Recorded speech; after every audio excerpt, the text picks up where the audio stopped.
আসসালামু আলাইকুম রহমতুল্লাহি বারাকাতুহু। আলহামদুলিল্লাহ, আশা করি সকলেই ভালো আছেন। আমি আলহামদুলিল্লাহ ভালো আছি।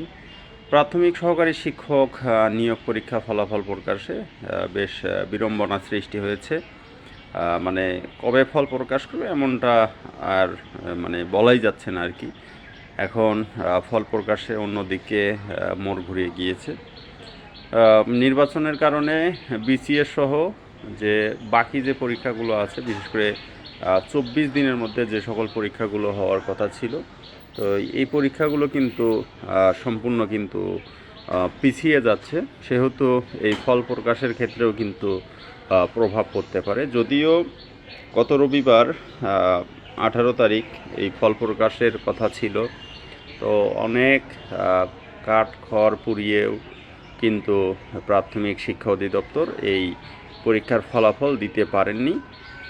তো অনেকেই বলছেন যে তাদের ভিডিওতে বলছেন যে গোয়েন্দা অথবা বিভিন্ন ধরনের মানে প্রশাসনিক কর্মকর্তার মাধ্যমে বা প্রশাসনের মাধ্যমে যারা ডিভাইস পাঠিয়েছিল অথবা বিভিন্ন ধরনের দুর্নীতির মধ্যে যারা পরীক্ষা দিয়েছেন তাদেরকে শনাক্ত করার চেষ্টা চলছে, এরকম কথা কিন্তু অনেকেই বলছেন আর কি।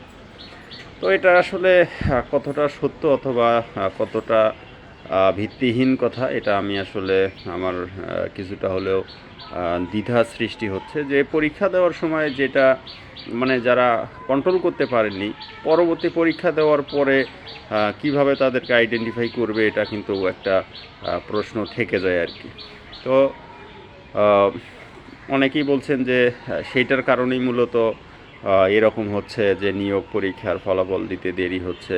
কিন্তু প্রাথমিক অধিদপ্তর কিন্তু সেই সময়েই কিন্তু বলে দিয়েছেন যে প্রশ্ন ফাঁস অথবা এই ধরনের ক্রিয়াকলাপ কিন্তু পাওয়া যায়নি আর কি, এবং পরীক্ষা কিন্তু স্বচ্ছ হয়েছে এমন কথা কিন্তু বলেছেন আর কি। তো এখন আবার বিভিন্ন ধরনের পেজে, বিশেষ করে যে যারা বিভিন্ন ধরনের কোচিং বাণিজ্যের সঙ্গে যারা নিয়োজিত, যারা বিভিন্ন ধরনের পেজ চালনা করেন, যারা প্রাইভেট বা প্রাইভেট পড়ান অথবা বিভিন্ন ধরনের প্রস্তুতিমূলক কোচিংগুলো করান, তারাই কিন্তু তাদের পেজে কিন্তু এই ধরনের বক্তব্যগুলো দিচ্ছেন যে প্রকৃত মেধাবীরা রেজাল্ট পাবে, যারা 2 নাম্বারই করছে বা সমস্যা তারা, এরকম বিষয় কিন্তু প্রাথমিক ওয়েবসাইটের মানে কখনোই কিন্তু পাওয়া যায়নি আর কি। তো যাই হোক, দ্রুত গতিতে এই ফলাফলটি যদি প্রকাশিত হয় তাহলেও সাধারণ শিক্ষার্থীর জন্য একটা ভালো দিক থাকবে। না হলে পরবর্তীতে যে সরকার আসবে তাদের একটা মানে এই শিক্ষক নিয়োগ পরীক্ষার উপরও তাদের একটা হস্তক্ষেপ থাকবে,